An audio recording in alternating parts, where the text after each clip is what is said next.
Episode 5 की शुरुआत में हम देखते हैं कि तियानियल जैसे तैसे उन ज़ॉम्बीज़ से बच के एक बिल्डिंग में पहुंचता है, जहां उसे खाने के लिए कुछ खाना और चावल मिल जाते हैं। उसे लेकर वापस वह वुबिन और सीटोंग के पास पहुंचता है। तब वुबिन कहता है कि जब से तुम गए हो सीटोंग को तुम्हारी बहुत चिंता हो रही थी। अगर तुम कुछ देर और नहीं आते तो मैं इसे बाहर जाने से नहीं रोक पाता। तब तियानियल कहता है कि क्या तुम्हें भूख लगी है, देखो मैं क्या लेकर आया हूँ। तब वुबिन और सीटोंग चावल को देखकर बहुत खुश होते हैं और मजे से बैठकर साथ में खाते हैं। तब सीटोंग तियानियल से कहती है कि आखिर तुम क्यों नहीं खा रहे हो। तब तियानियल कहता है कि मैंने पहले ही बहुत खा लिया है कैंटीन में, तुम खाओ। पर बाकी लोगों को हमारे पास वाले खाने का पता नहीं चलना चाहिए, वरना हम उनका आसान टारगेट बन जाएंगे। तब सीटोंग कहती है कि फिर हमारे यहाँ बहुत सारे क्लासमेट भूखे हैं। तब वुबिन कहता है कि तियानियल ये खाना अपनी जान को जोखिम में डालकर लेके आया है। अगर हम बाकी सबके साथ इसे शेयर करेंगे तो हर एक के हिस्से में एक निवाला भी नहीं आएगा, और अगर हम भूखे मर रहे होंगे तो वो कुछ नहीं करेंगे। तब सीटोंग कहती है कि सही कहा, मैं किसी को नहीं बताऊंगी, पर हमारे पास बहुत सारे चावल अभी भी बचे हुए हैं, तो हम इनका क्या करेंगे, इन्हें कहाँ छुपाएंगे। तब तियानियल कहता है कि आसान है। तब हम देखते हैं कि तियानियल उस चावल के डिब्बे को दरवाजे के बाहर छुपा देता है, जिससे कि कोई भी इंसान बाहर जाकर उसे नहीं देखेगा। तब तियानियल कहता है कि चलो चलते हैं, वरना लोगों को शक हो जाएगा इतनी देर से कि हम लोग कहाँ पर थे। तो बिल्डिंग के अंदर का सीन दिखाया जाता है, जहाँ काफ़ी लोग भूख और प्यास से पैनिक में आ रहे थे। तब लिनमू उनके पास आता है और कहता है कि हम सब स्कूल मेट है, तुम मुझसे हेल्प के लिए पूछ सकते हो, मैं तुम्हें मना नहीं करूंगा। तब सीटोंग कहती है कि लिनमू ये सब नाटक कर रहा है, जब कोई उसके पास खाना मांगने के लिए जाएगा तो वो वापस उसे बुली करेगा। फिलहाल सबके लिए अच्छा यही होगा कि खुद का ध्यान खुद रखें। तब लिनमू जिन्यू के पास जाता है और कहता है क्या तुम्हें पता है कि मैं ऊपर था, पर तुमने मुझे ढूंढने की कोशिश क्यों नहीं की, मेरे पास खाना और पानी दोनों है। तब वुबिन कहता है कि अरे देखो वही तो तुम्हारी गोडेस है, आखिरकार हमने उसे अब तक देखा क्यों नहीं। तब जिन्यू की सेक्रेटरी कहती है कि जिन्यू ने बहुत समय से कुछ नहीं खाया है, अगर तुम हमें कुछ खाना और पानी दे दोगे तो हमें बहुत अच्छा लगेगा।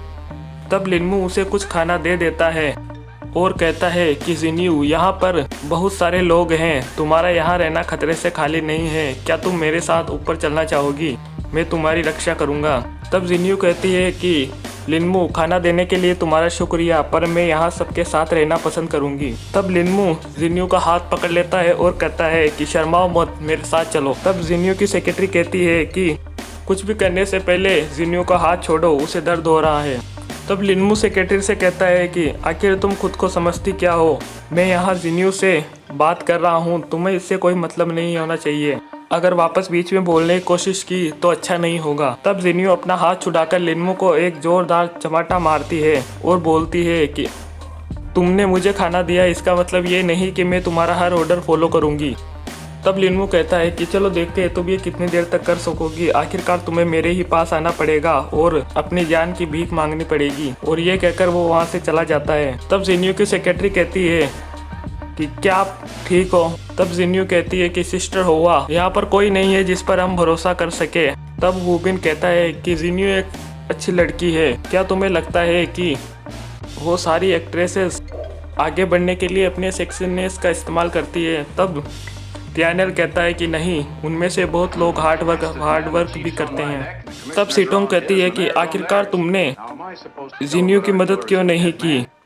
तब तियानियल कहता है कि दरअसल मैं खुद उसे ऊपर जाते हुए देखना चाहता था, अगर वो ऊपर चली जाती तो मैं उस पर नीचे से नज़र रख पाता, पर अब हमें उसके बारे में कुछ नई बातें पता चली है। तब सीटोंग कहती है कि एक औरत इस समय बहुत कमज़ोर होती है, अगर तुम उसे जाकर कंफर्ट करोगे तो तुम उसका दिल जीत सकते हो। तब तियानियल कहता है कि वो एक सुपरस्टार है और मैं एक गरीब स्टूडेंट, वो भला मुझे क्यों पसंद करेगी। तब वुबिन ज़बरदस्ती तियानियल को उसके पास भेज देता है। तब तियानियल जिन्यू के पास जाकर दबी दबी आवाज़ में बोलता है कि क्या तुम्हें चोट तो नहीं लगी। तब उसकी सेक्रेटरी कहती है कि माफ़ कीजिए, जिन्यू अभी बहुत थकी हुई है, इसे आराम की ज़रूरत है, अगर तुम्हें सचमुच इसकी परवाह है तो इसे डिस्टर्ब मत करो अभी। तब तियानियल कहता है कि मुझे गलत मत समझो, मैं तुम्हें चोट नहीं पहुंचाऊंगा। मैं तो बस तुम्हें यहाँ कुछ खाना और पानी देने आया था। प्लीज़ मुझे लिनमू की तरफ मत समझो। मैं तो बस तुम्हारी हेल्प करना चाहता हूँ और कुछ नहीं। ये कहते हुए वह जिनियो को कुछ खाना और पानी देता है और कहता है कि ध्यान रखना इसे कोई और ना ढूंढ ले। तब जिनियो और उसके सेक्रेटरी वो खाना खा लेते हैं। तब हमें लिनमू को दिखाया जाता है जिसके पास क्वीनाव आता है और कहता है कि मुझे अपने पास काम पर रख लीजिए, आप जो भी कहोगे मैं वो करूँगा, कुछ भी। तब लिनमू कहता है कि मेरे पास पहले से बहुत सारे लोग हैं काम करने के लिए, मुझे कोई कारण बताओ कि मैं तुम्हें मेरे लिए काम पर रखूं। उस बेवकूफ़ जिनियो ने ऊपर आने के लिए मना कर दिया, इसमें उसी का नुकसान है। तब क्वीनाव कहता है कि मैं उसे ऊपर लेकर आऊँगा, मैं आपसे प्रॉमिस करता हूँ। और इसी के साथ एपिसोड 5 खत्म हो जाता है।